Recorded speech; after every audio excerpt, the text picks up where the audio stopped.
balé sotoka, you say, China.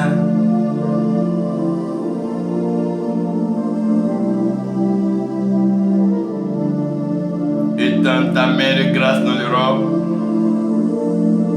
et délivre les captifs. Au Soudan, tu sauves, tu délivres les captifs.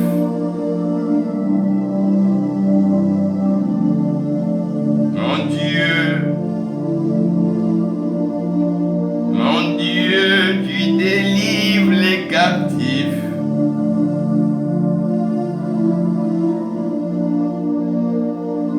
Oui, c'est ton temps. Ah, c'est ton temps.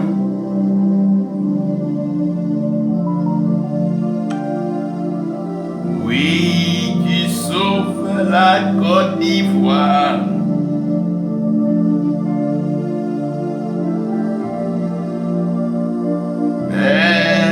Tu épargnes le Botswana.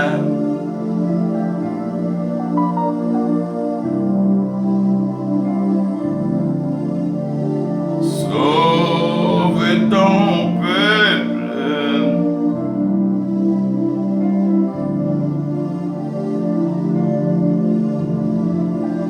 Souviens-toi d'Israël.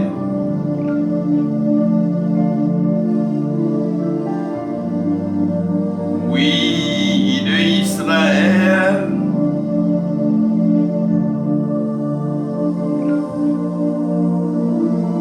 De Israël.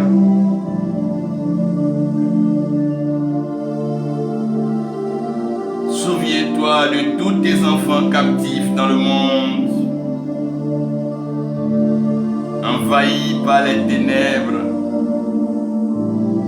Oh Seigneur, oh Seigneur,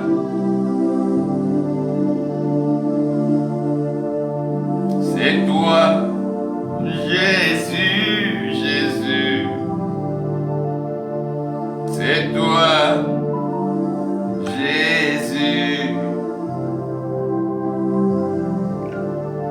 Oh Jésus,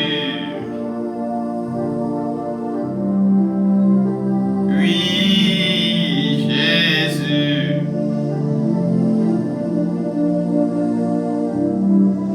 Jésus,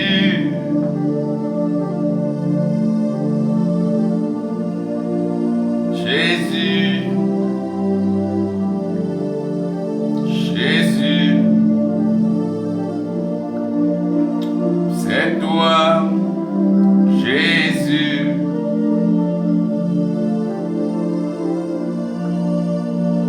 Oui, c'est toi, Jésus.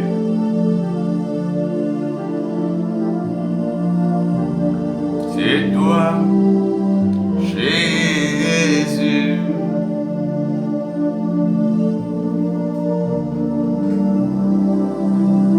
Jésus.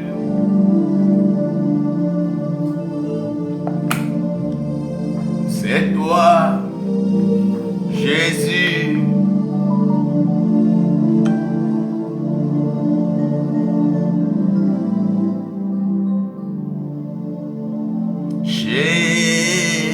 Jésus.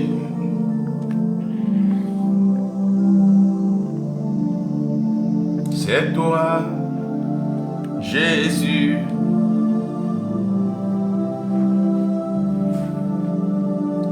Oh oui, c'est toi, ah Jésus.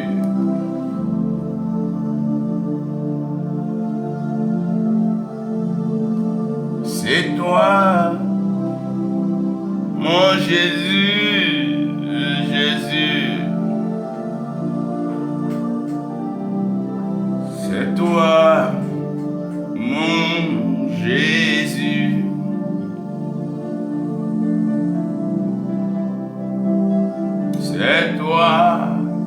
délivres. Tu combats pour Israël.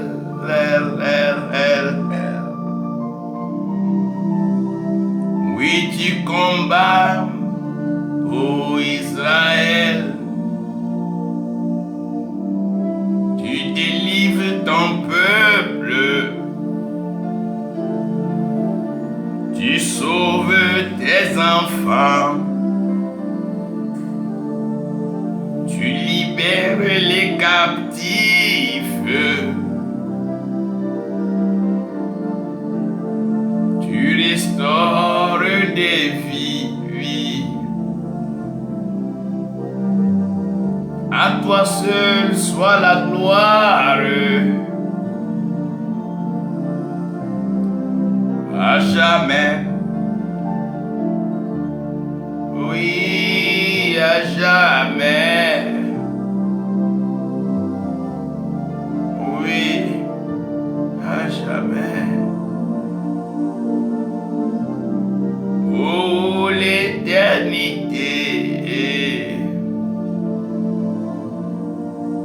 Tout pour ta gloire. À toi soit la gloire.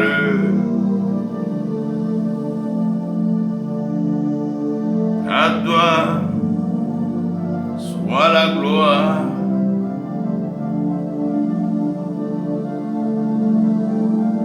À toi soit la gloire. À toi seul soit la gloire, notre Dieu.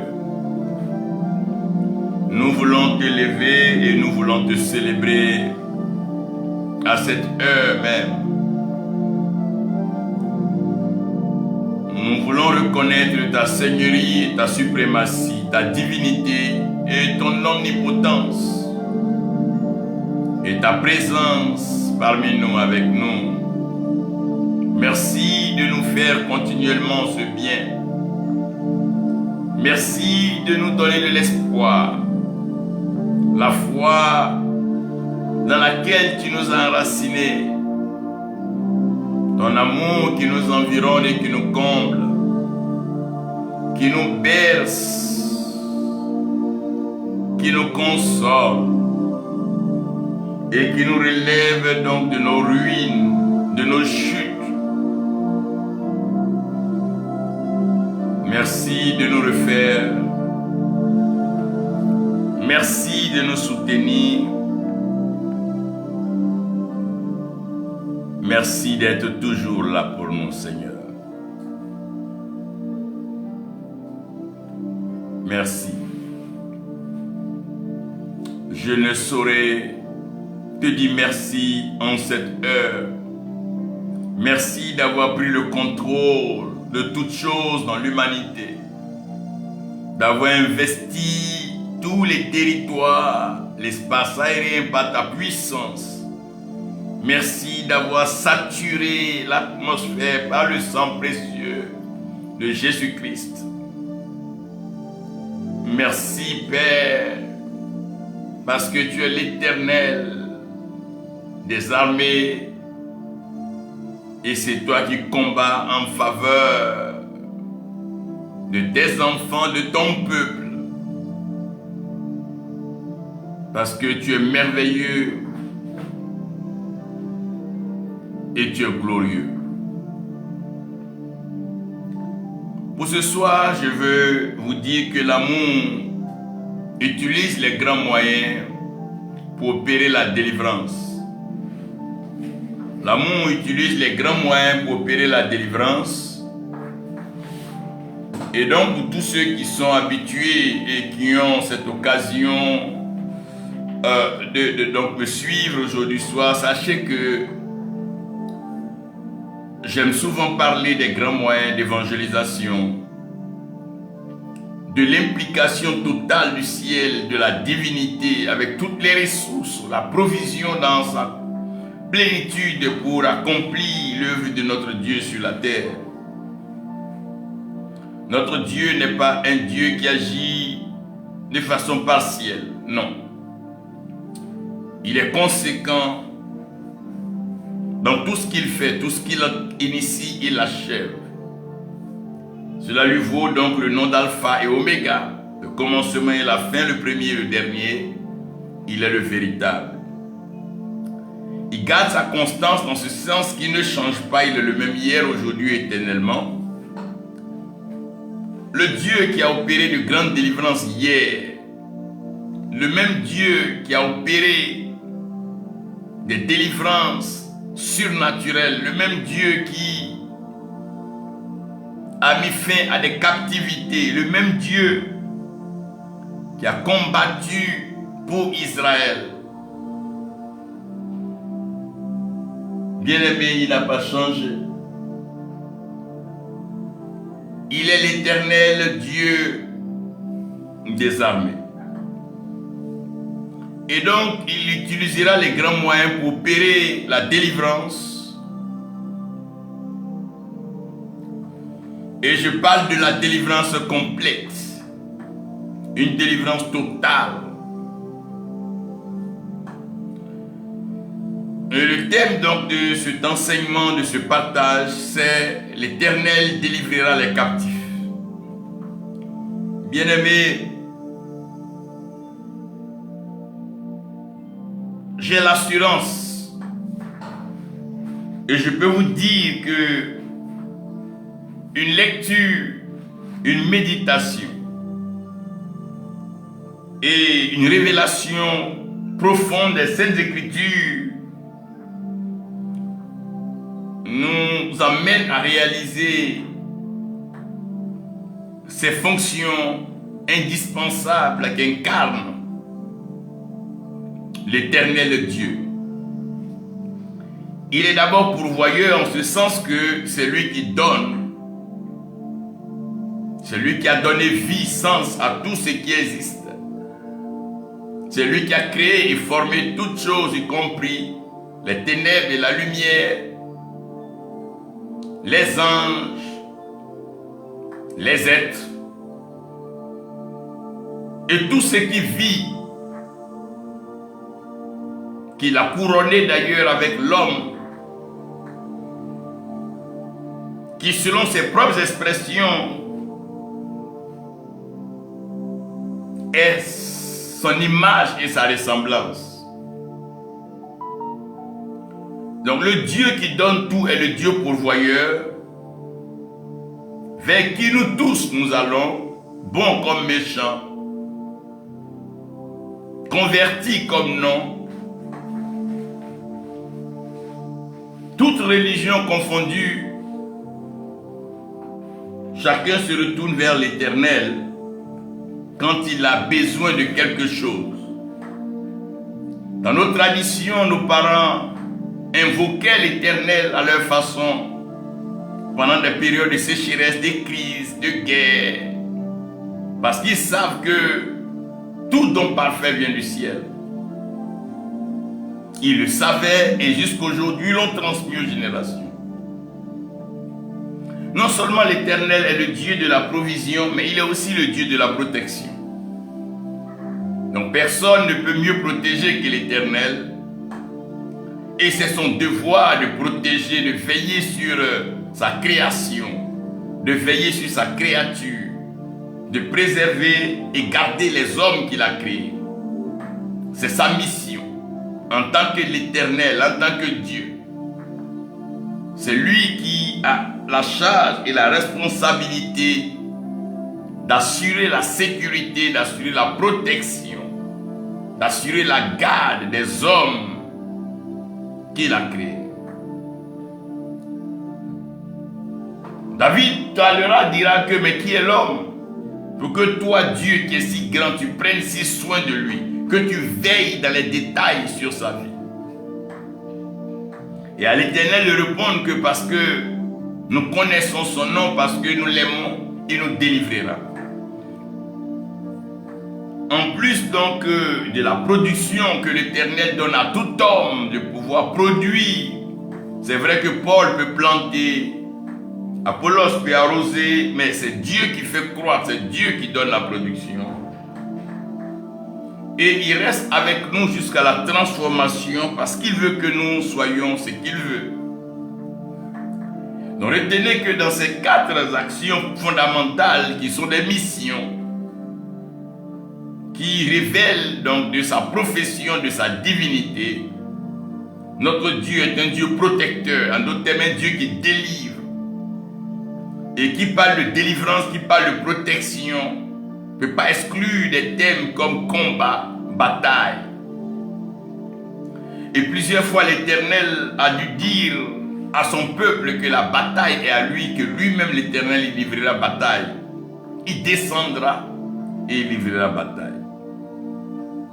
Pour mieux comprendre la notion de la délivrance, je crois qu'Exode 3 vous aidera. Et j'aimerais que vous lisiez Exode 3. On en a parlé, vous pouvez aller jusqu'à 14, comment le peuple sort d'Égypte. Mais ici même, nous sommes dans Ésaïe 49. Et dans ce texte formidable d'Ésaïe,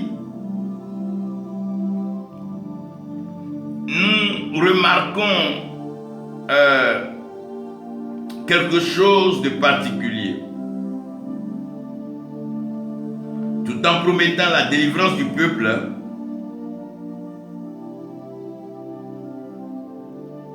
l'Éternel est en train de poser une question pour justifier son action. Il dit: ce qui a pris sera enlevé à l'homme fort. Ce qu'il a pris sera-t-il enlevé à l'homme fort? Et celui qui est justement captif sera-t-il délivré? Car ainsi dit l'Éternel, même le captif de l'homme fort lui sera enlevé, et ce qui a été pris par l'homme puissant sera délivré.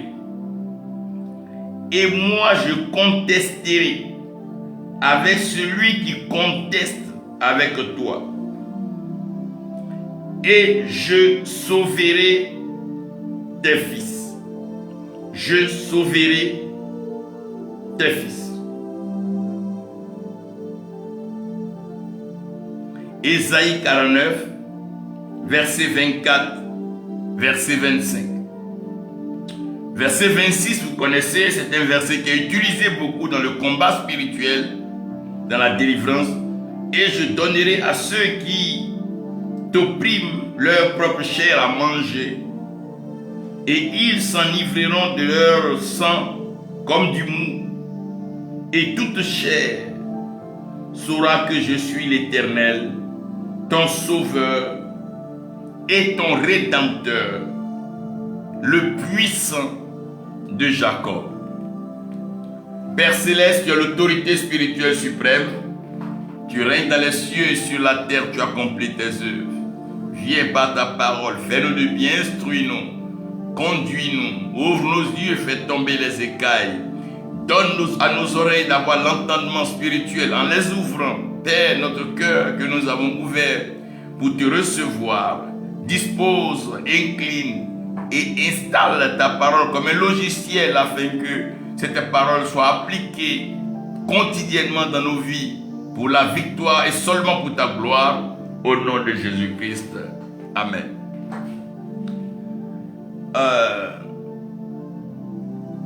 Je crois que vous pouvez comprendre et vous allez comprendre que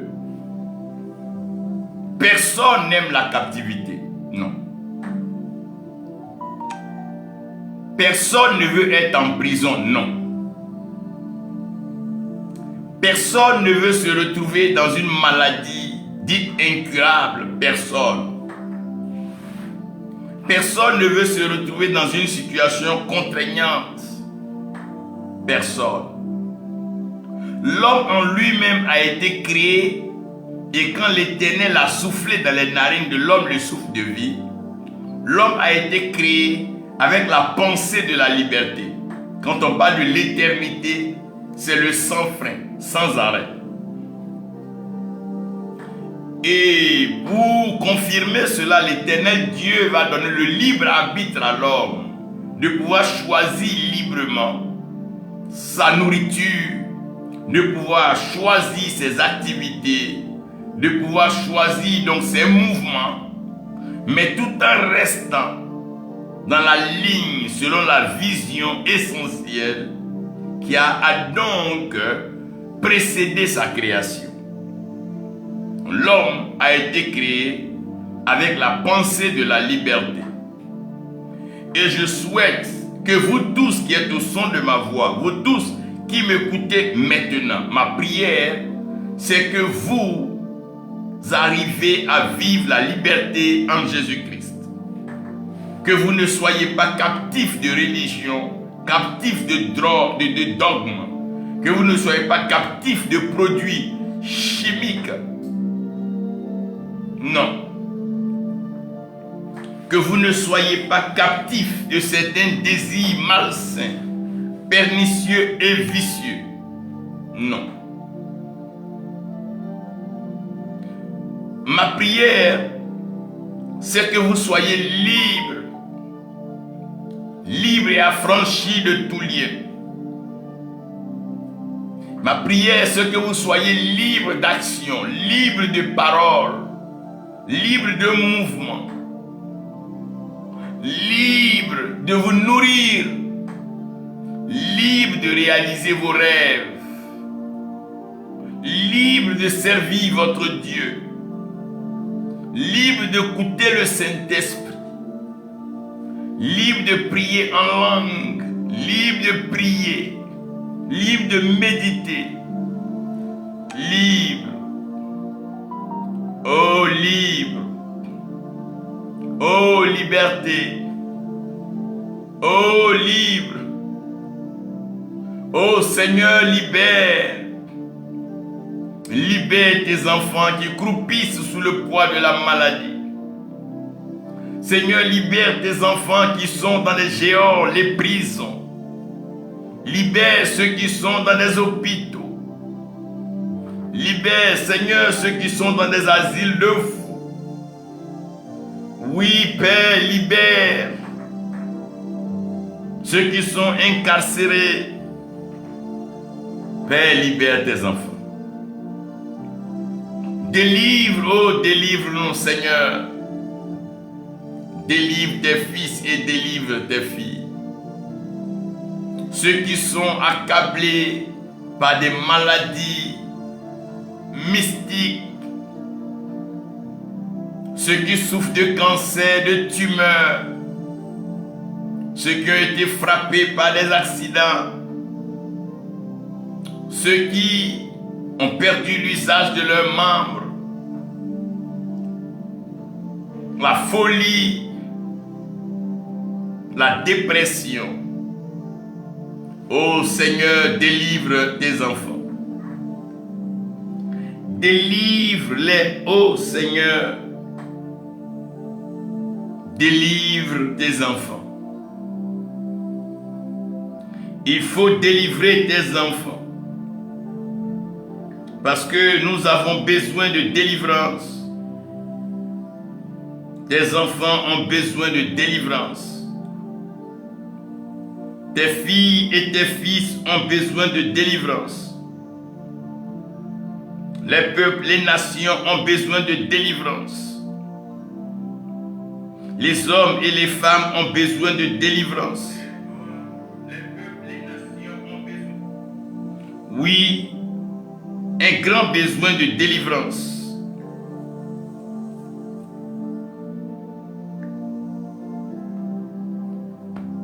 Je veux vous parler aujourd'hui de la délivrance. Vous allez constater que la plupart des ministères aujourd'hui, les ministères, les offices des serviteurs de Dieu, jouissant d'un certain charisme et d'une certaine puissance, sont tous engagés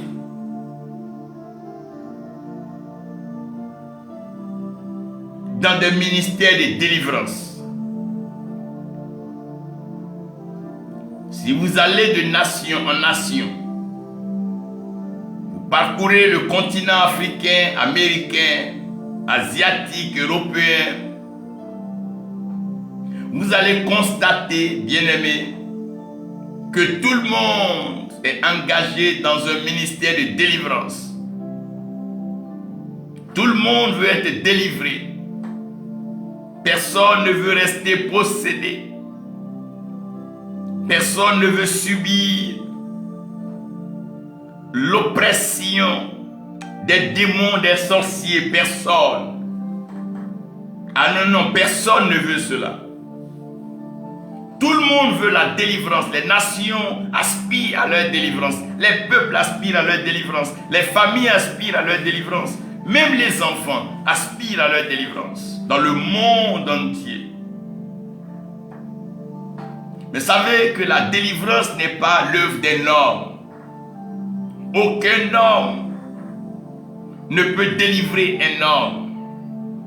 Parce que chacun a déjà ses problèmes, chacun est déjà suffisamment lié d'une façon ou d'une autre.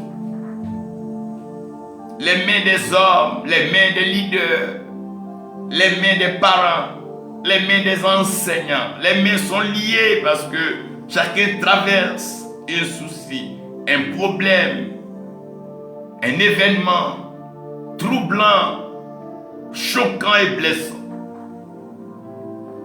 Ne croyez pas que quelqu'un sur cette terre n'a pas de problème. Tout le monde, quelque part, chacun prie secrètement, serre dans son cœur un désir de délivrance. C'est tellement fort que ça commence à transparaître sur le visage de plusieurs. Certains ont besoin de délivrance. Ils sont entrés dans une maison où certains hôtels de famille, certains sangs étranges les étouffent. Les actes, les passifs des parents étouffent. Les bruits de guerre, les bruits d'harcèlement. Tout le monde a besoin de délivrance. Tout homme a besoin de délivrance. Des plus grands aux plus petits, tout le monde, je dis bien tout le monde a besoin de délivrance. Vous serez étonné de réaliser que même les grandes nations, les superpuissances, lorsque certains leaders sont élus, ils vont demander à des pasteurs, à des hommes de Dieu, de venir les confier à l'Éternel. Parce que tout homme peut être pris captif d'un esprit, d'une attitude et d'un comportement. La captivité n'est pas un jeu. Mais comprenez que toute délivrance est fondée sur la parole. La délivrance, elle est fondée sur la parole. S'il n'y a pas de parole, il n'y a pas de délivrance. Parce que Dieu fait toutes choses par sa parole. Il prend appui sur sa parole et il fait. Voilà pourquoi quand Dieu voulait délivrer le peuple d'Égypte, il a envoyé son messager. Il a envoyé Moïse, qui est donc son prophète. Il dit à Moïse d'aller annoncer à Pharaon de laisser son peuple sortir. Vous savez, ici, c'est mystérieux parce que quand un homme veut opérer la délivrance, il se cache pour ne pas qu'on le voie.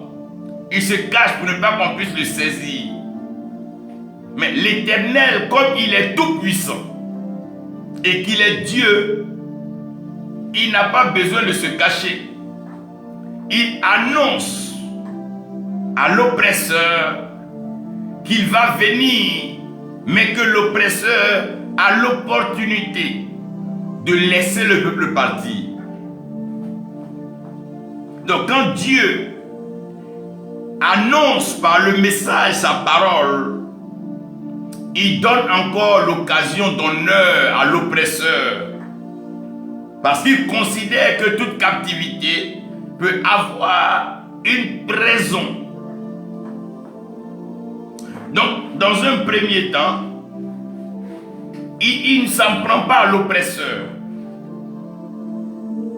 Mais il va donc envoyer sa parole comme étant une promesse.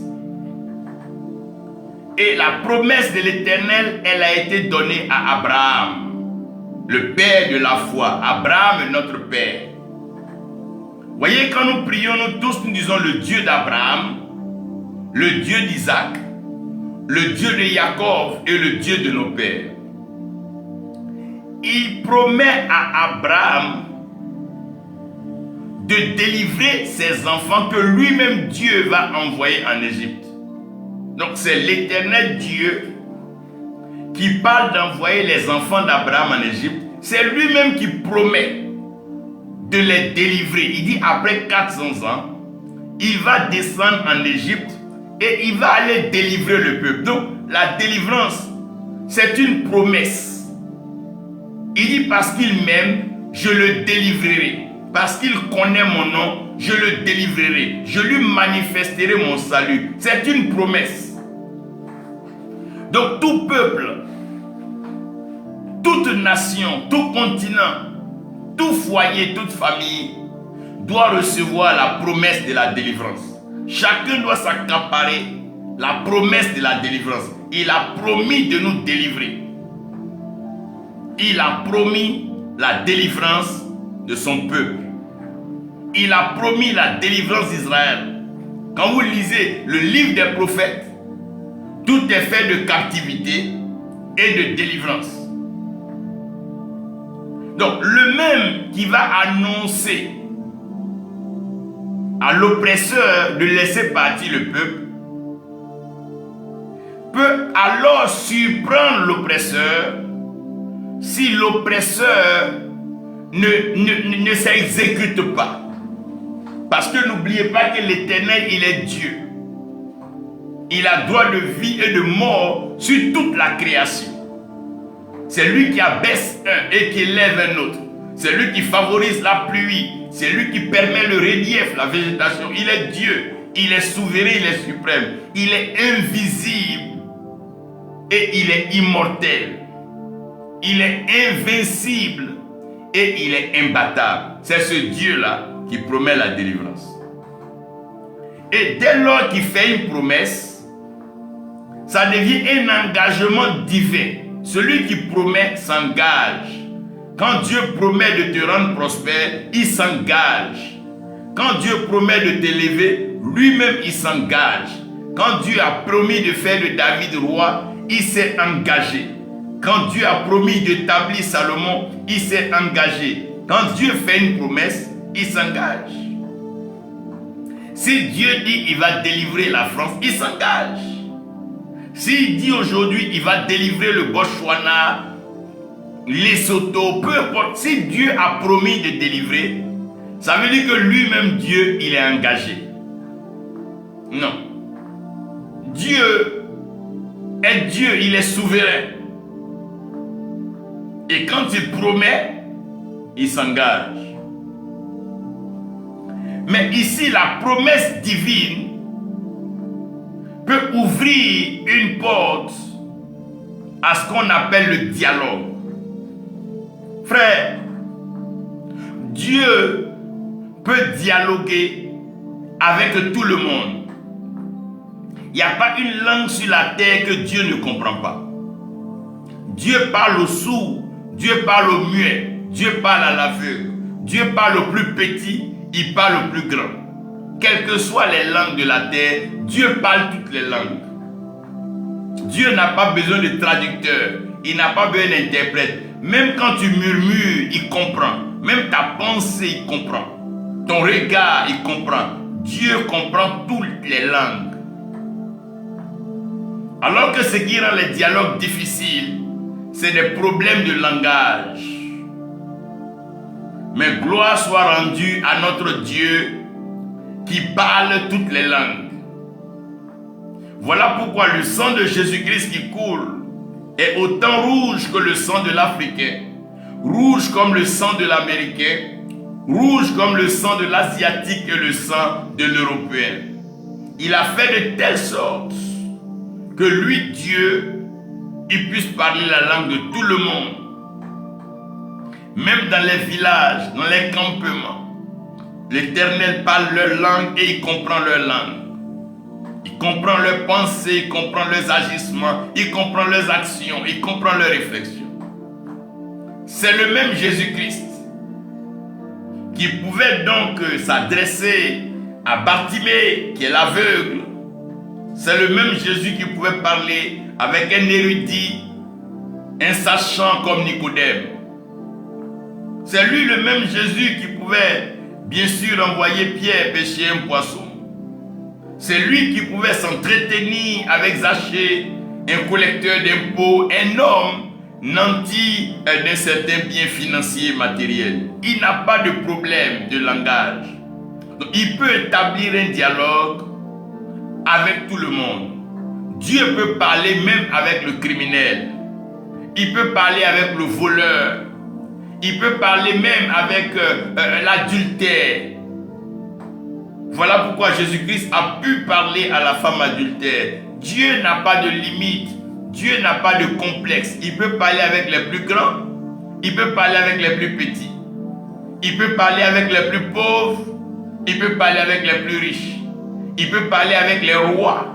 Il peut parler avec les esclaves. Il n'a aucun problème. Il n'a aucun problème. Donc l'Éternel, par son dialogue, établit donc la réconciliation. Qu'est-ce qu'on appelle la réconciliation? C'est remettre les choses dans une position restaurée. Réconcilier, c'est ramener les choses comme elles étaient. C'est ça qu'on appelle la restauration ou la réconciliation. C'est-à-dire remettre les choses comme elles étaient auparavant. C'est comme quand un homme fait un palabre avec sa femme. Quand on parle de la réconciliation, c'est les ramener dans leurs conditions de paix, de quiétude, de tranquillité qu'ils connaissaient avant que cet événement ou cette situation arrive.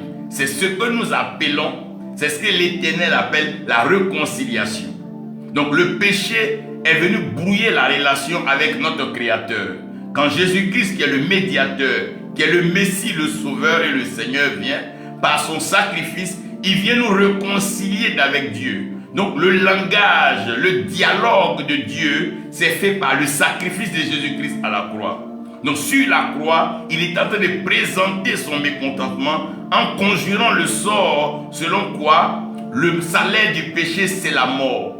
Mais le don gratuit de Dieu, c'est la vie éternelle en Jésus-Christ, notre Seigneur et notre Sauveur. Donc nous qui étions errants comme des brebis, comme le dit Ésaïe, et chacun suivait sa propre foi, vivait dans son péché, chacun était donc ivre dans son péché. L'Éternel a fait retomber sur lui qui ne connaît aucun péché, l'iniquité de nous tous, afin que nous soyons maintenant la justice de Dieu, nous soyons la droiture de Dieu. C'est ça la réconciliation. On est réconcilié avec Dieu. Il n'y a plus d'animosité, il n'y a plus de palabres, il n'y a plus d'histoire, il n'y a plus de bagarre entre Dieu et nous. Voilà pourquoi nous pouvons avoir accès au trône de grâce. Voilà pourquoi nous pouvons l'invoquer, parler avec lui, parce qu'il n'y a plus de palabres avec nous. Donc le dialogue que l'Éternel établit, c'est toujours pour pouvoir créer une réconciliation. Vous voyez, quand Moïse va en Égypte, Moïse ne va pas avec des armes. Moïse ne va pas avec des fusils. Moïse ne va pas avec des couteaux, ni des machettes.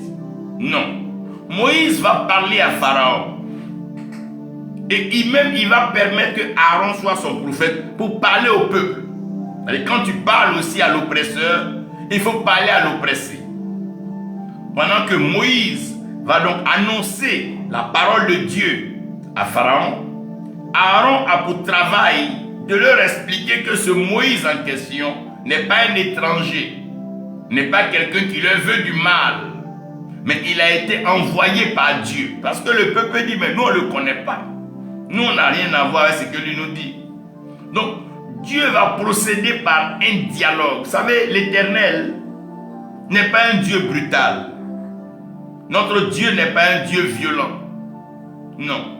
Notre Dieu est un Dieu doux. C'est un Dieu d'amour. Souvenez-vous que c'est dans le doux murmure qu'il a parlé et il s'est révélé à Élie le Tishbite. Et la douceur fait partie du fruit de l'esprit. Notre Dieu est un Dieu doux, est un Dieu méthodique, est un Dieu patient. La Bible dit qu'il est lent à la colère. Donc il est tellement doux, il est tellement patient. Pour donner tout le temps à Pharaon de réaliser que c'était un temps qui était arrivé. Et Moïse va échanger avec Pharaon. Sans animosité, sans injure. Les deux parlaient, chacun défendait sa position. Et à un certain moment, ils essaient de se faire une démonstration de puissance, d'autorité, de pouvoir et de force. Ce qui est normal. Pharaon va donc agir, Moïse va répliquer selon l'ordre de Dieu. Et après ça, quand ça va être compliqué, Pharaon va dire non, Moïse, prie ton Dieu et qui nous épargne cette pression. Donc de fléau en fléau, ils vont se battre. Mais ça ne va pas être des bagarres violentes, agressives, non, c'est des démonstrations. Vous savez, la parole de Dieu ne consiste pas en des discours vains, des discours persuasifs basés sur la sagesse humaine, mais c'est une démonstration de la puissance de Dieu. Puisque Moïse, tu dis que c'est Dieu qui t'a envoyé et que c'est Dieu qui exige qu'on libère le peuple, mais que le Dieu qui t'a envoyé, même si on ne le voit pas, il nous donne des signes que c'est lui qui t'a envoyé, puisque la délivrance est de l'Éternel. La délivrance vient de l'Éternel. Vous voyez, quand quelqu'un est en prison et que sa peine est purgée, mais c'est toujours les officiels qui adressent un courrier pour qu'on le laisse sortir. Il faut toujours cela. Et c'est l'Éternel qui va commencer à regarder Pharaon s'endurcit progressivement.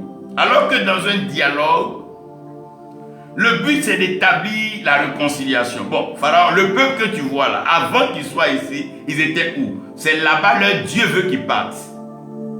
Maintenant, toi tu es en Égypte, hein, le peuple, vous vivez en Égypte. Il n'est pas venu pour s'attaquer à l'Égypte, ni pour agresser un Égyptien. Il est venu prendre juste le peuple là, pour envoyer le peuple là où le peuple doit être. Parce qu'il y a une terre qu'il a prévue qu'on appelle la terre de Canaan. Voilà le contexte, il est tout simple. Donc, soit Pharaon accepte, le peuple va à Canaan, lui il reste là, il vit tranquillement, il n'y a pas de problème. Dieu ne gagne rien à détruire un homme. L'homme est la créature de Dieu. Quelle que soit sa cruauté, sa méchanceté, Dieu cherche toujours à sauver l'homme. Saul de Tarse était un criminel, était un meurtrier. Mais l'Éternel a toujours œuvré pour pouvoir sauver la vie de Saul de Tarse. Moi, je crois, bien-aimé, qu'en tant que serviteur de Dieu, nous devons nous rappeler que nous avons reçu le ministère de la réconciliation, avec le message de la réconciliation. Personne n'est trop dur, n'est trop noir, personne n'est trop méchant pour ne pas être encore récupéré par la grâce de Dieu. La grâce est venue à quiconque croit. Donc l'Éternel envoie toujours le dialogue vers l'homme. Il dit, Saul, Saul, pourquoi me persécutes-tu? Saul dit, mais toi tu es qui? Les deux parlent, c'est moi Jésus de Nazareth que tu persécutes. Ah, Saul dit, bon lui il ne savait pas. Il dit, ah, désormais, voilà. Et donc ils se sont entendus. Il n'y a plus d'animosité, il n'y a plus de Saul n'a plus persécuté, n'a plus tué quelqu'un. Saul est devenu un apôtre pour les nations païennes. Bien-aimés, de tous ceux que nous voulons souvent que le malheur arrive, il y en a de personnes que Dieu a choisies, que Dieu veut utiliser, que Dieu va utiliser. Dans les temps qui arrivent, on sera étonné. Lui là, c'est là, ouh, mais c'est ça. C'est parce que l'Éternel a besoin de l'homme qui va le délivrer. Il a créé l'homme pour accomplir quelque chose et il délivre l'homme pour continuer la mission pour laquelle il a créé. Mais ici, ce que vous devez savoir, dans le dialogue de l'Éternel n'accepte pas de compromission. C'est vrai, il est miséricordieux, mais Dieu n'accepte pas la compromission. Non. La compromission, c'est quoi? C'est mettre de côté ce qui est essentiel, ce qui est fondamental, pour juste faire valoir quelque chose d'éphémère. On ne peut pas gâcher quelque chose d'éternel juste pour un bonheur d'un matin ou de 2 jours. Non. On ne peut pas détruire un foyer parce qu'on a vu une fille qui nous plaît. Ça n'a pas de sens. On ne peut pas détruire une destinée parce que non, on est fâché ou bien on n'est pas content. Non, ou bien parce que tu n'es pas content au travail aujourd'hui, l'entreprise doit brûler. Non, ça n'a pas de sens. Et quand demain tu reviendras à de meilleurs sentiments, vas-tu aller replanter l'entreprise? Les gens doivent comprendre. La compromission en elle-même, c'est comme s'éloigner de la vision en se donnant une autre mission. Alors qu'ici, le salut est clair. Grand comme petit, riche comme pauvre, esclave comme libre, tout le monde doit connaître le salut. Donc si dans le but de notre discussion, c'est pour ne plus qu'on soit sauvé, mais c'est que ça ne vaut pas la peine. Si le diable te propose quelque chose pour lequel ton âme doit plus être sauvée, mais c'est que ça ne doit pas t'intéresser. Parce qu'à quoi va servir à un homme de gagner tout sur la terre et de perdre son âme? Si tu dois avoir quelque chose sur la terre qui doit t'empêcher d'aller au ciel, mais c'est que cette chose ne vaut plus la peine. C'est une utilisation éphémère. Les châteaux, les grandes maisons, les grandes voitures, mais les gens laissent pour aller. On ne va pas avec ça. C'est pour un temps. C'est pour un usage temporaire. Donc on ne peut pas remettre en cause la destinée éternelle pour un usage temporaire passager. Non, ça n'a pas de sens. Aujourd'hui, plusieurs regrettent. Parce que pour des choses d'un jour, pour des plaisirs de 2-3 minutes, plusieurs ont gâché leur destinée, gâché leur vie. Il y a des jeunes femmes qui ont livré leur âme pour juste des plaisirs passagers. Quelque chose qui n'est pas vraiment important. Après ça, quoi? Quand c'est fini, c'est fini. Tu vas vendre ton droit d'aînesse pour manger des lentilles. Mais quand tu finis de manger les lentilles, là, tu deviens quoi? Les lentilles, là, tu vas manger toute ta vie. Bien-aimé, la miséricorde, c'est la bonté manifeste de Dieu pour quiconque se répand. Ça veut dire que le pécheur sera donc accepté. Il sera donc justifié, mais le péché ne sera pas accepté. Et tu as commis un péché, oui. Tu seras donc relevé, tu seras réadmis, tu seras restauré dans tes droits de fils de Dieu, mais tu ne peux pas garder ce péché-là avec toi, non. Non. Parce que ça ne glorifie pas Dieu, ça n'honore pas Dieu. Il aime le pécheur, mais il hait le péché. Donc dans sa miséricorde, il sauve le pécheur, mais il ferme la porte au péché. Voilà pourquoi quand le Seigneur restaure la vie de la femme adultère prise en flagrant délit, il lui dit va, mais ne pêche plus. Là je te libère par ma miséricorde, mais où tu vas là, ne refais plus ça. Donc la miséricorde de l'Éternel n'a rien à voir avec la compromission. Les compromissions finissent toujours par devenir des conflits encore plus graves.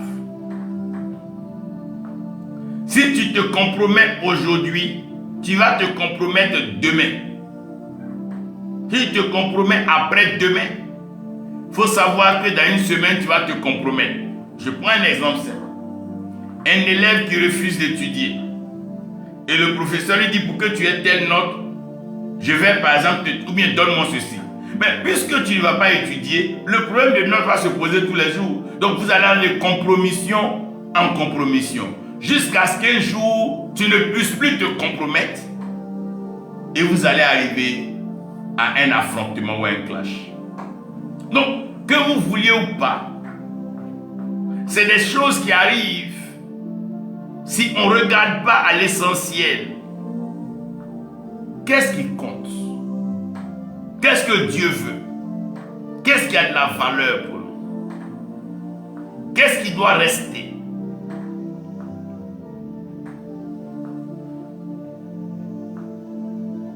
Mais sachez que il n'y a pas de victoire sans combat.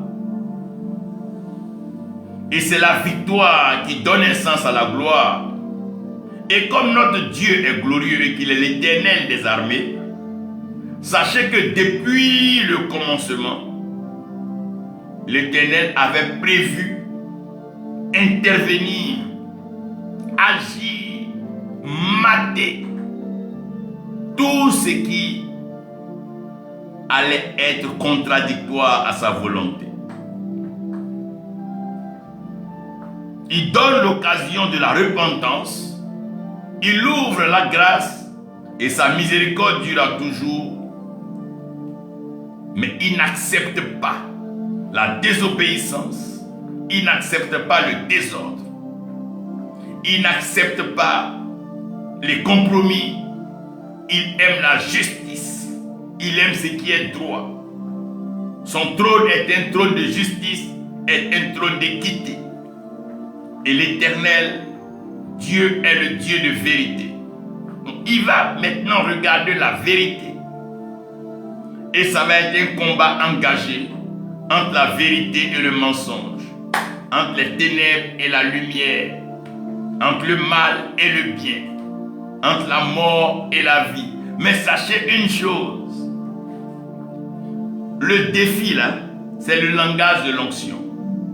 Plus on défie un point, plus on défie Dieu, plus la personne se sent comme obligée de se battre. David n'est pas allé dans le but de se battre avec Goliath, loin de lui. Il ne savait même pas qu'il y avait Goliath là-bas. Il ne partait pas voir un Philistin. Il est parti voir des Juifs. Il est parti voir des Hébreux. Il est parti donner à manger à ses frères qui sont Hébreux comme lui. Donc en partant, il ne s'attendait pas vraiment à aller rencontrer Goliath qui est Philistin venant de Gath. Non. Mais quand David arrive donc sur le lieu, mais il se rend compte qu'il y a un imprévu qui est là. Quelqu'un qui est en train de blasphémer, qui est en train d'injurier le nom du Dieu d'Israël. Dieu qui a oint David. Dieu qui a créé les cieux et la terre. Voici quelqu'un qui n'a pas trouvé d'autre amusement, qui n'a pas trouvé d'autre jeu que de venir s'opposer, résister, injurier et braver Dieu. David a trouvé que c'était trop osé. David n'avait rien à voir avec un lion et l'ours jusqu'à ce que le lion et l'ours soient venus dans sa bergerie se servir. Ah non, c'est tout. Goliath pouvait même rester là-bas à Gath, dire ce qu'il voulait, ça pouvait avoir un sens. Mais venir jusqu'à... Bien-aimé, le langage de l'onction, c'est le défi. Le défi fait grandir l'onction. À force de défier quelqu'un, à force de l'injurier, à force de le provoquer, à force de le pousser, vous allez voir que il y a en lui un instinct, une force, une puissance de dignité, d'honneur qui commence à se dire: ah, ça, je ne peux pas accepter ça. David a dit qu'il ne peut pas accepter ça. Que Goliath était allé trop loin. Il devait laver cet affront. Voilà comment la délivrance de l'Éternel s'opère. Elle n'est pas conçue d'abord en plan de brutalité, de tuerie. Non, non, non. Elle est toujours pensée pour restaurer les choses. Chacun est libre d'être dans sa position. Mais c'est quand il pose des actes, c'est comme un voleur, tant qu'il est chez lui à la maison. La police n'a rien à voir à lui, les gens n'ont rien à voir. Lui, il est chez lui. Mais c'est s'il sort, qu'il va voler, ou bien qu'il va prendre quelqu'un, celui qui l'a attrapé va crier voleur. Mais tant qu'il est chez lui à la maison, qu'il est voleur, il est voleur. Donc, ici, vous devez réaliser que nos actes, nos paroles peuvent provoquer des confrontations et des conflits.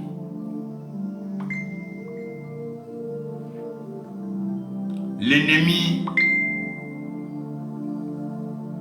est toujours prêt à provoquer.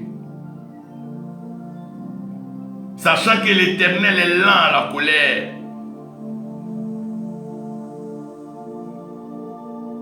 Voici comment la délivrance, elle se présente. C'est comme un homme qui est avec une femme. Tous les jours, elle lui manque de respect à la maison. Il peut passer. Il va essayer de la ramener. Non, chérie, chaud.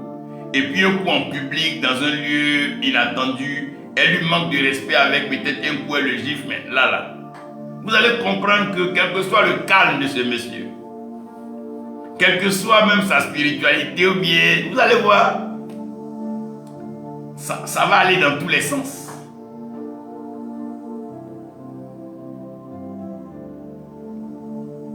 Mais ici, je suis en train de parler de captivité. Et l'Éternel délivrera le captif. Qu'est-ce que cela veut dire? C'est quoi la captivité? Je vais vous parler de la manifestation de la captivité. La première captivité, c'est la captivité innocente. Qu'est-ce que j'appelle la captivité innocente? Tu n'es pas voleur, tu n'es pas braqueur, tu n'es pas peut-être politique, tu n'es pas dedans. Et il se trouve que tu marches dans un lieu où il y a une agression, par exemple. Ou bien tu marches dans un lieu où il y a des prises d'otages. Toi, tu es carrément innocent. Mais puisque ceux qui sont venus ne savent pas qui tu es, ils t'ont pris en même temps que les fautifs.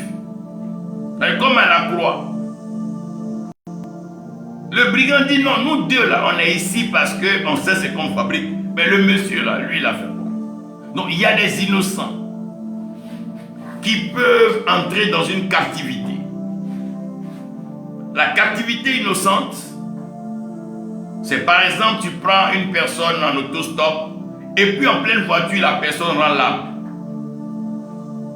Si on trouve le corps mort de la personne, mais tu es déjà un criminel, alors que dans ce cas-là, tu n'as rien fait. Mais te voilà dans une situation où tu n'as rien fait. Ah, c'est la captivité innocente. Quand Joseph partait en Égypte, et que Jacob, tout cela venait en Égypte, mais il n'était pas question de captivité. Il n'était pas question de... La preuve, Pharaon même s'entendait tellement bien avec Joseph qu'il est venu se faire bénir par Jacob. Donc, il n'y avait pas d'animosité, il n'y avait aucun problème. C'est après. Donc, les Juifs qui sont nés en Égypte, là, c'est après, quand Moïse va leur expliquer l'histoire, qu'ils vont comprendre qu'ils sont venus en temps de famine. Donc, Égypte a été une terre même qui les a nourris et qui les a privés, qui les a empêchés de mourir. Ça, c'est la captivité innocente. Tu es pris, mais tu ne ressembles pas à ceux qui sont là-bas. C'est comme des innocents qui sont en prison. Des innocents qui n'ont rien fait, qui n'ont rien dit, mais qui, sans pouvoir comprendre comment expliquer, se sont retrouvés au mauvais moment, au mauvais lieu. Tu vois, c'est comme un peu les rafles générales dans un quartier. Soit il y a eu une agression, il y a eu un braquage, et on essaie de rafler pour faire avancer l'enquête, et tu te trouves peut-être là au quartier, là où les gens sont, mais on vient vous prendre vous tous. Ça, c'est une captivité innocente.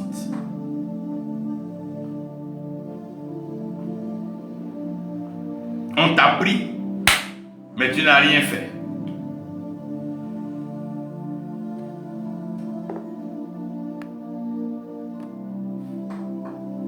Et la captivité innocente fait très mal. Parce que tu ne sais même pas ce que tu as fait. Tu ne sais même pas ce que tu fais là-bas. Ça arrive souvent dans les rêves. Soit tu dors chez toi.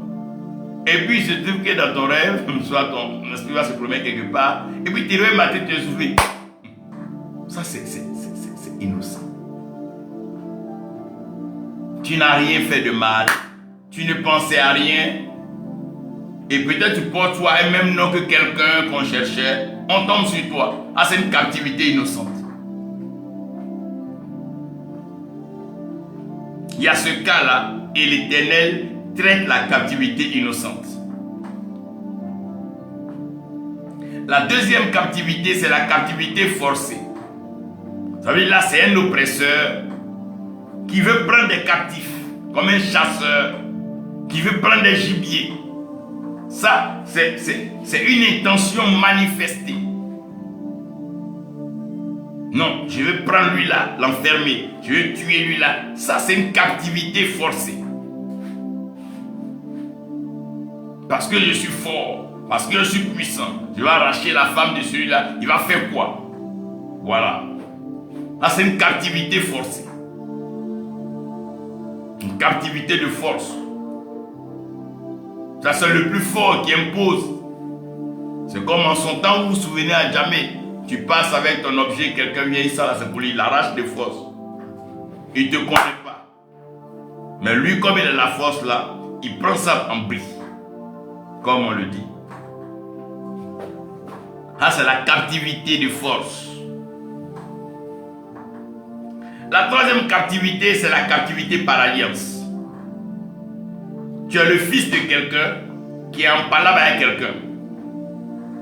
Donc ce quelqu'un qui est en palabre avec ton père, ne pouvant pas en découdre avec ton père, mais vient s'en prendre à toi. Nous sommes enfants de Dieu.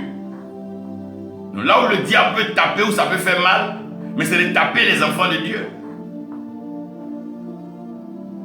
Il sait que s'il s'en prend à Job, il s'en prend à David, il s'en prend à Moïse, il s'en prend à Joseph, mais l'Éternel sera concerné. La captivité par alliance.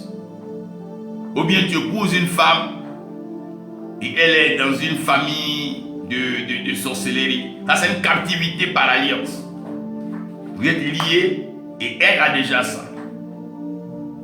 C'est comme tu prends une jeune femme, elle a le VIH dans le sang, tu l'épouses, vous allez ensemble, tu as le VIH. Ça, c'est par alliance. C'est une captivité par alliance. La captivité par alliance, il y en a plusieurs. C'est une captivité par alliance. Comme vous êtes liés, ce qui lui arrive, t'arrive aussi. Comme vous êtes ensemble, ce qui lui arrive, t'arrive aussi. Ça, c'est la captivité par alliance. Quand on dit on veut rapatrier, par exemple, je prends l'exemple banal, les Zimbabwéens. Quand tu es Zimbabwéen, déjà, tu es concerné par ça. C'est le fait même que tu sois lié à cette terre. Ça, c'est la captivité par alliance. On dit on tue les enfants qui sont mal. Dès que tu es mal né, tu fais partie de ce lieu-là. C'est catégorisé. Une alliance.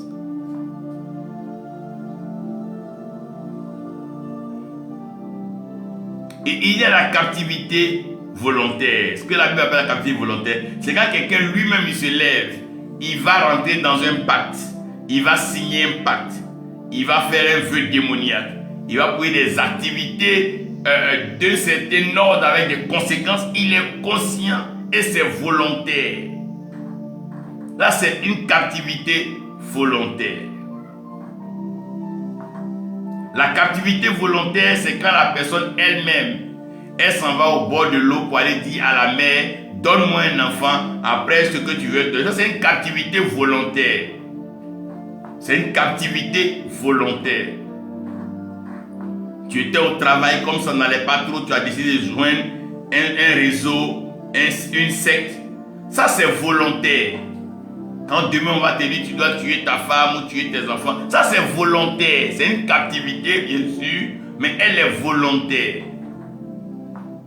Et beaucoup de personnes se mettent dans des captivités volontaires. Et après, elles viennent maintenant faire donc les innocents. Non. Non. Il y a la captivité innocente, comme j'ai expliqué. La personne, elle ne sait rien. Elle s'est retrouvée au mauvais endroit, au mauvais moment. Et il se trouve qu'en général, la captivité, même innocente, dès qu'on finit de faire des vérifications, on libère la personne. Parce qu'on dit non, non, non, c'est pas lui, il n'est pas parmi. Mais la captivité volontaire, c'est un pacte.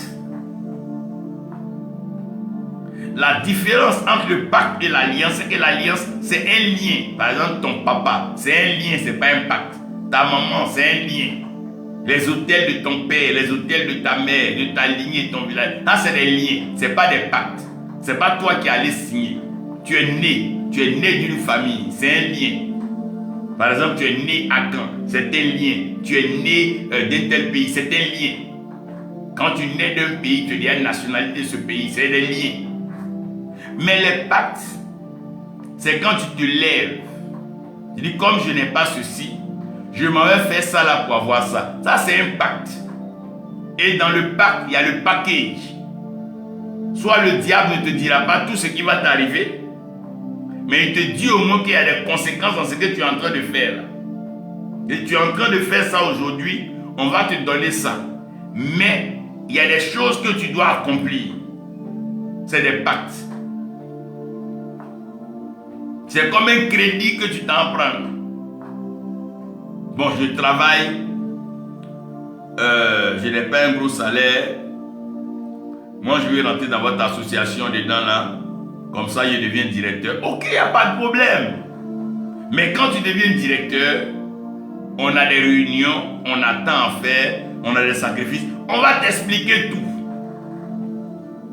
Souvent, au fil du temps que tu vas avancer, ils vont changer les règles pour en éliminer. Là, c'est une captivité volontaire. Donc, même quand Dieu veut délivrer une nation, quand Dieu veut délivrer un peuple, quand Dieu veut délivrer ses enfants, quand il veut délivrer Israël, il doit regarder dans ce cas-là les différents types de captivité. La captivité innocente, tu es une servante de Dieu, tu es en train de prêcher ton évangile, tu n'as parlé de personne, tu n'étais mêlé de rien, on vient, on te prend. Ça, c'est une captivité innocente. En général même, Dieu lui-même, il ne donne pas de sommeil à l'oppresseur. On a vu des cas comme ça, que ce soit au Nigeria, dans des nations, où des hommes de Dieu ont été capturés par des politiques, mis en prison. L'Éternel leur a dit, libérez un tel. Parce qu'il n'a rien à voir, il ne sait pas de quoi il s'agit. Ça, c'est innocent. Mais dans le cas de Jean-Baptiste, il est arrivé chez eux, dans le palais. Voilà pourquoi, quand tu ne te mêles pas de certaines choses, elles ne vont pas t'arriver. C'est comme dans un village. Tu n'es pas dans la sorcellerie. Ils ne peuvent pas venir t'emmerder. À moins qu'ils veulent utiliser la captivité par la force. La captivité par la force, c'est l'oppresseur lui-même qui décide de dire non, je vais attraper ça, parce que je suis fort. C'est comme des nations qui assujettissent d'autres nations. C'est la captivité par la force.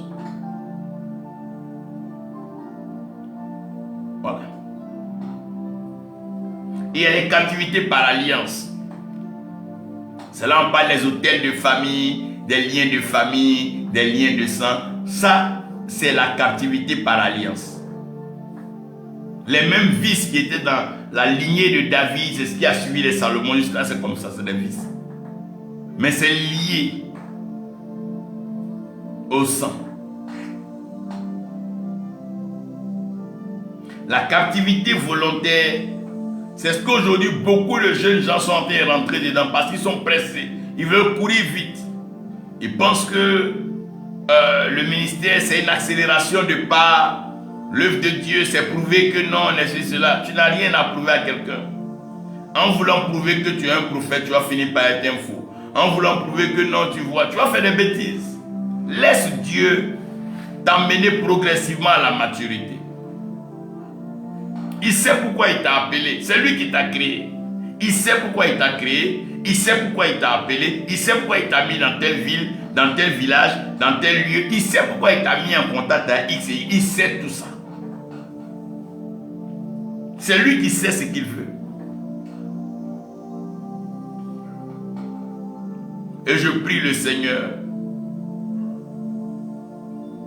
que toute captivité, papa, soit brisée. Toute captivité soit brisée.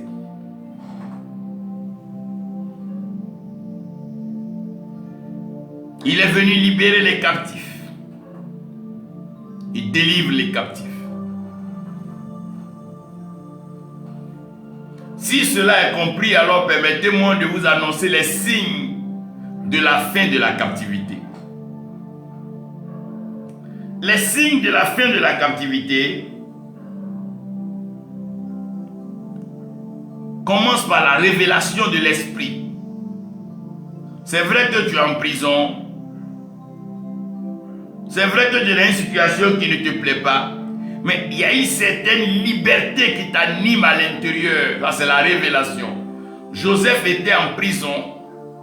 Mais il y avait une révélation forte du Saint-Esprit qui lui permettait de pouvoir agir avec liberté. Liberté de conscience, liberté de cœur. Tu dis des choses avec conviction. Tu n'as plus peur.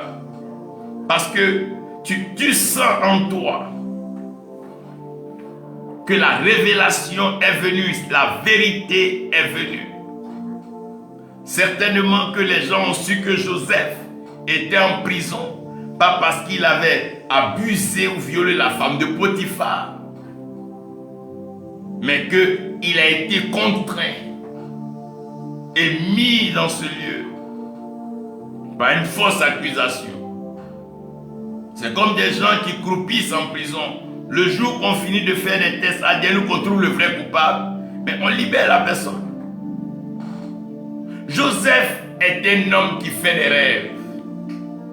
Est un rêveur et un explicateur de rêves. Il n'est pas un violeur, il n'est pas agresseur, il n'est pas injurieux, c'est pas sa nature, c'est pas ça Joseph. La preuve, il a continué chez Pharaon. Même quand il a été élevé comme gouverneur, a-t-il abusé de la femme d'autrui? Non. A-t-il injurié quelqu'un? Non. A-t-il manqué de respect à quelqu'un? Non. C'est sa nature. On peut mentir sur toi, mais ce que tu es, c'est ce que tu es. On peut dire du faux sur toi, mais c'est ce que Dieu a fait de toi que tu es. On peut t'accuser à tort, t'indexer de, mais c'est ce que Dieu dit que tu es, que tu es. La révélation par l'esprit, la vérité. Saul de Tarse ne savait pas qui il était. Il dit non, tu es Paul. Quand la révélation, c'est la vérité. Il dit vous connaîtrez la vérité et la vérité vous affranchira.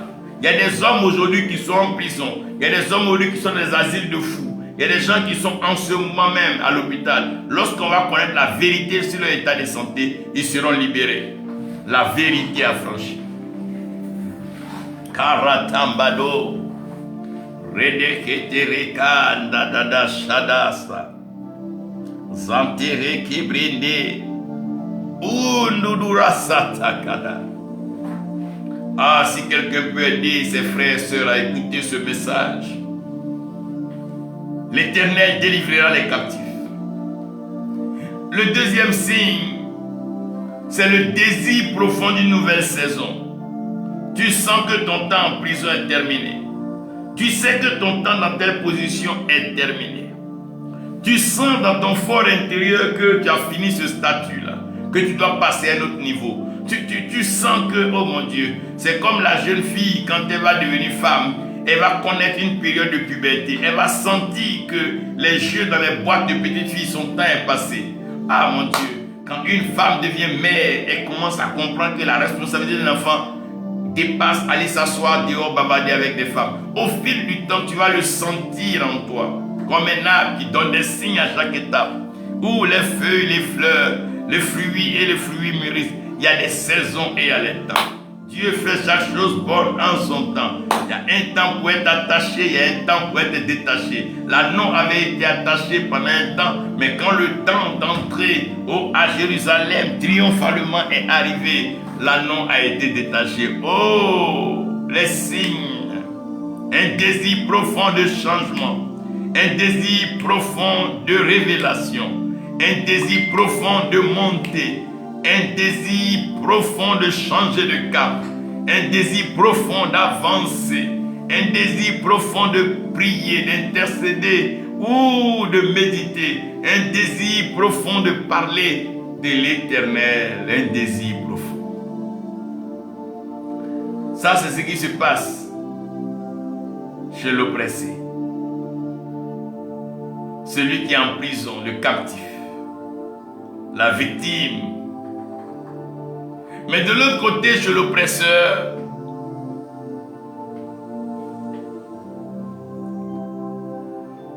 pendant que celui-là aussi qui est en train de chercher à sortir va se rendre compte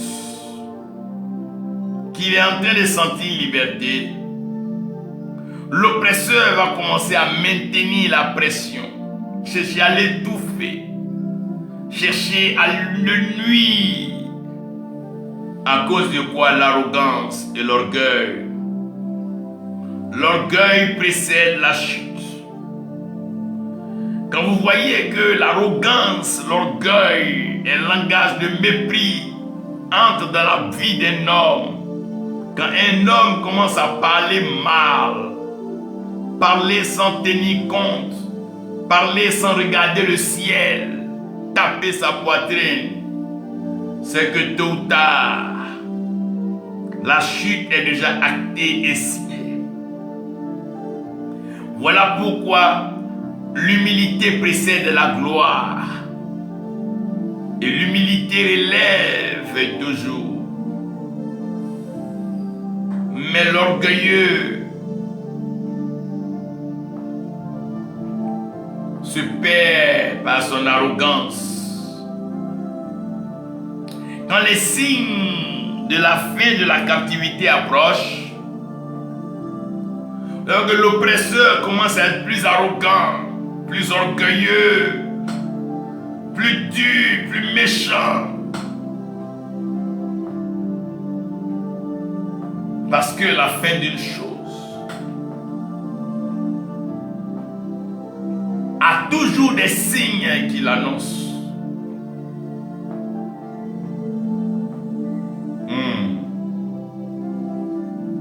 Regardez une femme dans un foyer. Quand à un certain moment elle commence à parler mal à son mari, le gifler, le battre, c'est qu'elle n'est pas prête. Elle n'est pas loin d'être femme divorcée, célibataire. Quand un homme aussi à un certain moment ne respecte plus sa femme, commence à lui manquer de respect, multiplie les infidélités, il va où il veut, je m'en fous, je m'en fous. Ça veut dire que cette alliance-là est arrivé à sa fin.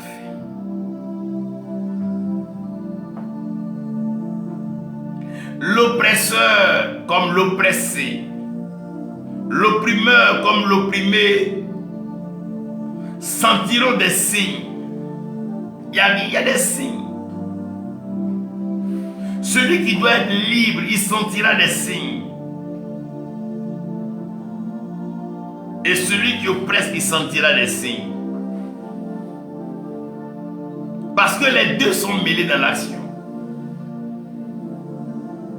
entre l'esclave et le maître. Quand le temps de la liberté de l'esclave approche, l'esclave sent des signes. Mais le maître aussi sent des signes. L'enfant dans le ventre de sa mère, quand son temps de délivrance approche, il sent des signes. La poche du liquide amniotique, l'eau qui lui servait donc de bain va commencer à couler. Et chez la femme, les contractions vont devenir encore plus dures. La délivrance a des signes. Plus ils approchaient de la mer Rouge, les signes étaient palpables. Moïse et le peuple étaient devant l'eau. Pharaon et son armée étaient derrière le feu. Les signes étaient visibles, papa. Le feu est là. Et l'eau aussi est là. Les signes de la fin de la captivité.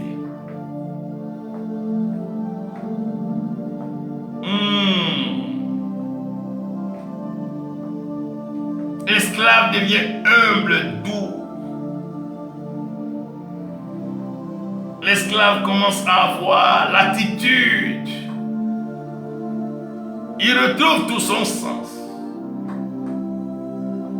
Vous voyez, c'est comme un homme qui a été marabouté ou bien deux. Quand ce produit va finir, il y a des signes, papa.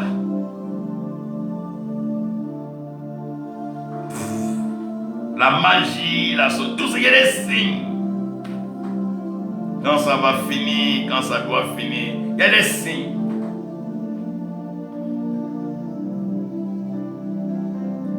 Il y a des signes. Et la délivrance surnaturelle est une intervention divine. Laissez-moi vous dire ça. La délivrance surnaturelle, elle est une intervention divine. Aucun homme. C'est dans les films, on peut voir les Rambo, on peut voir les Chuck Norris, on peut voir les Van Damme. Non, non, non. Dans la vie, c'est pas comme ça. La délivrance appartient à l'Éternel. C'est Dieu qui délivre, c'est lui qui combat. C'est lui qui veille sur la cité. C'est lui qui bâtit. C'est lui qui a le droit d'affranchir. C'est lui le juge. Le temps lui appartient, les saisons sont à lui. Il est Dieu. Lorsque l'intervention divine arrive, il y a une confusion dans le camp de l'ennemi, une confusion dans le camp de l'oppresseur. Certains vont trouver que l'oppresseur en fait un peu trop. D'autres vont trouver qu'il n'en fait pas trop. D'autres vont commencer à avoir la sympathie même pour les captifs. D'autres vont commencer même à aimer les captifs. Parce que Dieu incline les cœurs des rois à la faveur de ses élus. Donc dans le camp de l'oppresseur, dans le camp de l'ennemi, les positions commencent à varier. Oui, le monsieur, il est en prison, d'accord. Mais je crois qu'il a duré ici. Certains diront, non, non, non, non, non. On doit le tuer. Non, non, non, on ne peut pas le tuer. Donc, il aura ça dans le camp de l'ennemi. Et parmi même les bourreaux, l'Éternel va susciter ceux qui vont défendre la cause. Quand vous regardez l'histoire de l'esclavage, il y a eu même des blancs qui ont défendu la cause. On a entendu parler des hommes comme les Victor Schweitzer, qui eux-mêmes ont défendu la cause. Des gens vont sortir de nulle part et vont commencer à prendre position pour les oppresser. Souvent, tu es en train de frapper ta femme quand la fait même de la colère de quelqu'un qui ne vous connaît pas passe, il commence à avoir un sentiment particulier pour la femme. Il dit, mais monsieur, vous frappez la femme là, pourquoi? Mais pourtant, ça ne l'intéresse même pas. Il y a donc une confusion dans le camp de l'oppresseur.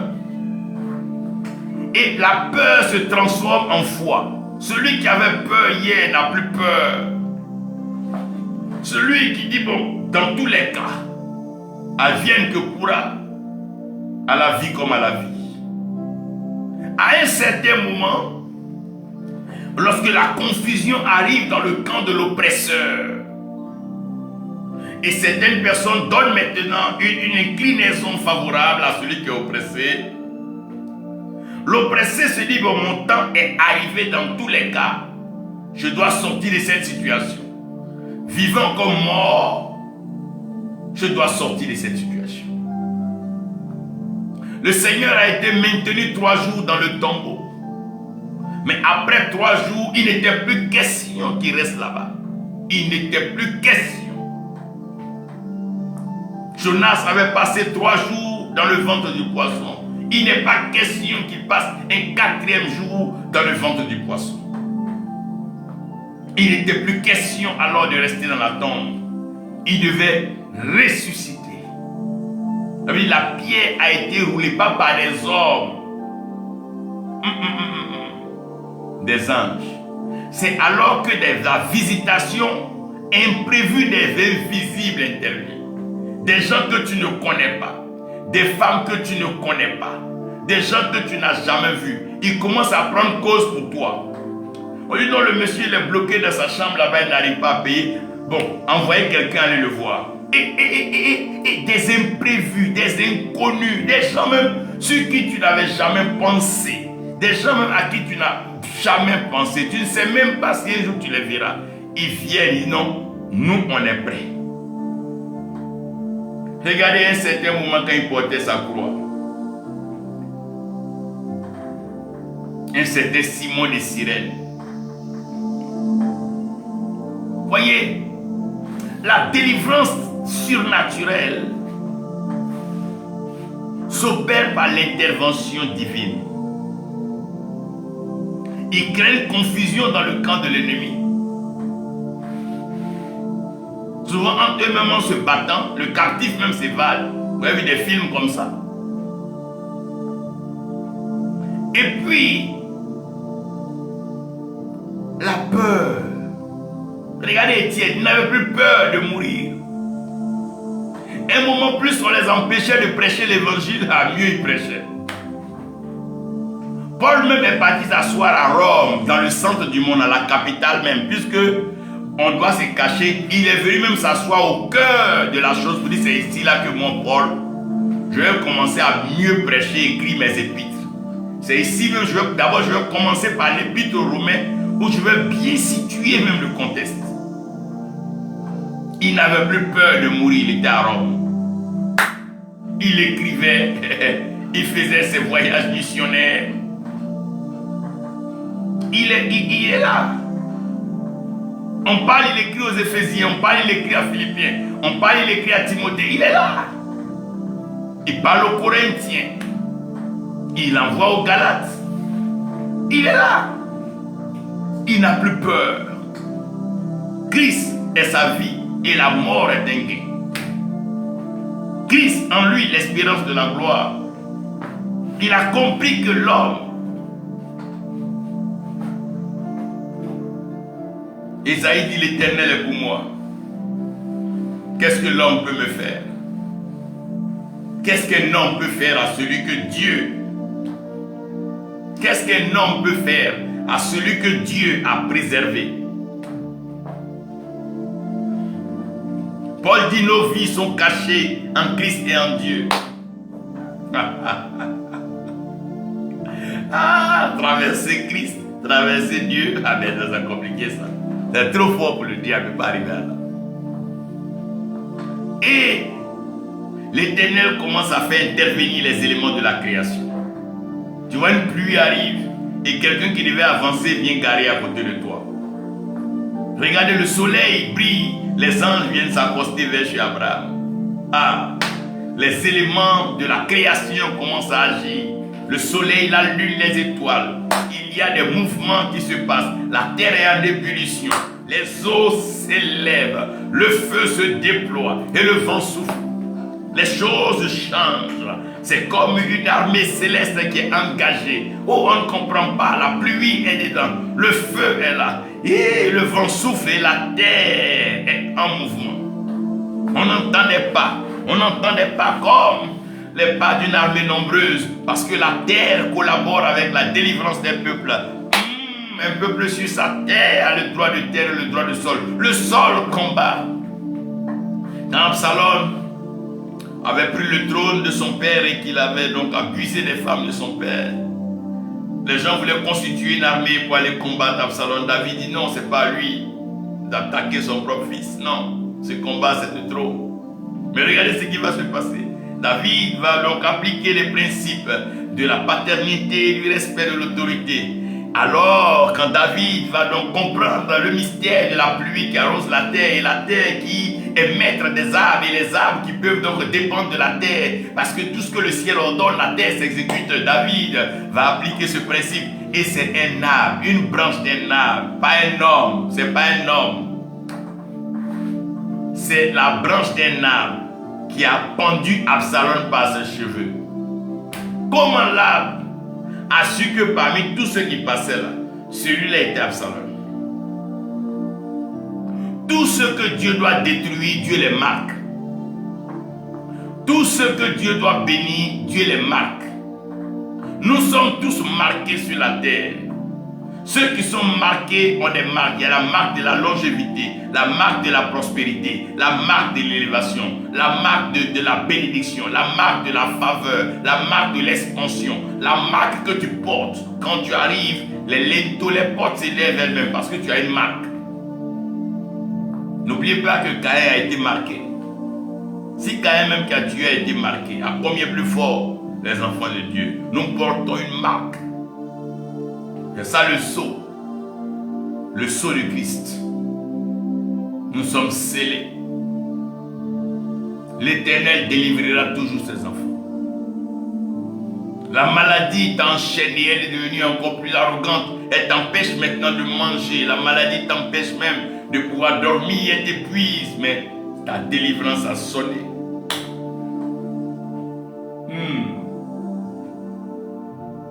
Il te délivre. Il te délivre. La délivrance appartient à l'Éternel. Ce n'est pas une œuvre d'un homme. Ce n'est pas une œuvre d'homme. Ce n'est pas une œuvre d'homme. La délivrance appartient à l'Éternel. Délivre, ô Éternel. Délivre tes enfants. Délivre les nations. Délivre les peuples. Ô Seigneur, délivre. Takarasane, prekarata dadada, shiran. Délivre. Oh, délivre, Seigneur. Délivre, Seigneur. Ouais, délivre, mon Dieu. Délivre, Seigneur. Que la terre tremble. Que tout ce qu'elle a englouti en air sorte. Que tous ceux qui ont été enterrés, Terra Santa de façon précoce, Rimbo Sakera les étés, Arandaga Satadaraché, Oh Lindaga Sataba, Bratake, Rekendebra, Orante de Rebrando, Surandeke, Oh Rasata Kandadarasha,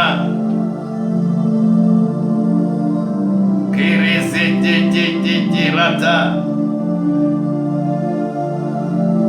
Marataka Santé l'Éternel intervient en ta faveur.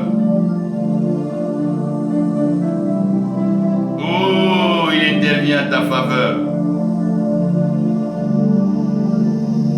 Il intervient en ta faveur. Il te délivre. Il te délivre.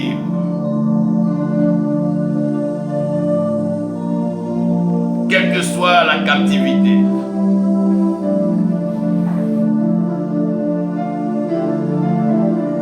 Oh, il te délivre, quelle que soit ta captivité. Yeah.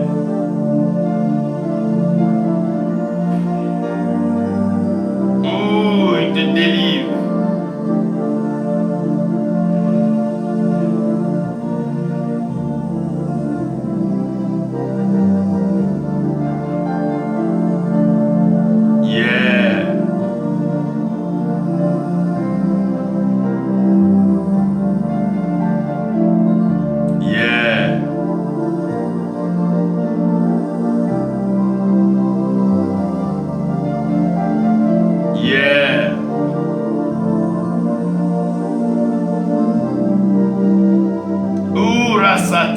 Crois que Dieu est avec toi.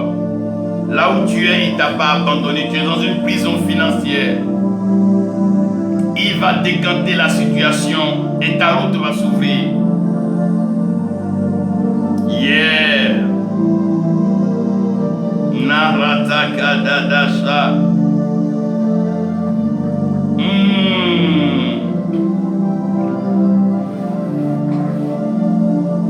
Maratadaka sante.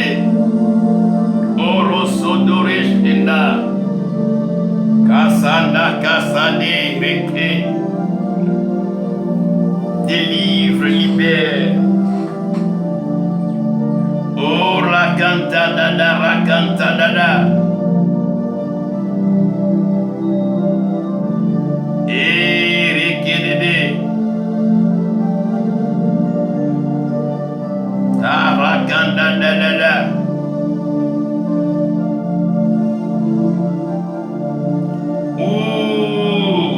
Rakanta dada rata dada rata. Nasandada.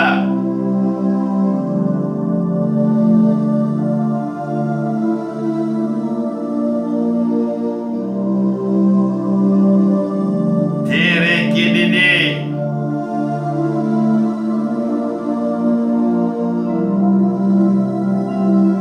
Nasanda rasada rakade. Ibranto doro seda pasha. Lorsque l'Éternel combat, bien-aimé, tout peut rentrer en conflit. Quand l'Éternel combat un peuple, quand l'Éternel combat un système, quand l'Éternel combat des ennemis, ils sont sérieusement en danger. Ah, l'Éternel livre bataille. Le méchant n'échappera pas. La délivrance appartient à l'Éternel. Celui qui comprend se répand. Celui qui comprend demande pardon à l'Éternel et échange ses voies pour épargner, pour être épargné, pour éviter la colère divine. L'Éternel est Dieu. Il est Dieu. Oh oui, il est Dieu. Oui, il est Dieu. Reçois ta délivrance. Reçois ta délivrance. Que l'Éternel délivre tous les captifs. Délivre les drogués. Ceux qui sont infectés par des maladies. Ceux qui ont été incarcérés, enfermés de façon injuste. La captivité volontaire, Seigneur, délivre plusieurs de tes enfants qui sont rentrés dans des pactes sataniques, qui sont rentrés dans des pratiques diaboliques. Lave les mains de plusieurs qui ont trempé dans des jus sales, dans des œuvres indignes, qui ont participé aux œuvres infructueuses des ténèbres, croyant s'en sortir, s'établir ou bien être puissant. Père, libère. Fais du bien, mais rien